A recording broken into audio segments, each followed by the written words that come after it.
Uh-oh. You hear that? That means everybody in jail gotta lock it up.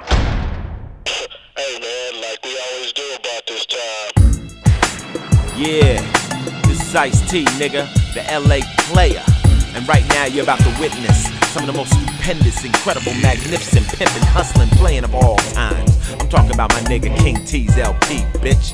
Thy kingdom come. This is what you've been waiting on. This nigga ain't on his first Rolex. This nigga been hitting switches and smacking bitches since day one, ho. Act like you know. I could buy myself a goddamn spaceship, fly all over you motherfuckers, just drop shit on you like these King T albums, motherfucker. This is the motherfucking real shit, bitch. Thy kingdom come, nigga. This nigga's walking on water, pimping, throwing hoes out of moving vehicles. God damn, what the fuck we got to do? Do we got to bring the game to you on a motherfucking silver platter? Do we gotta force feed this shit into you? Or are you just gonna sit back and listen to this LP? Nigga, recognize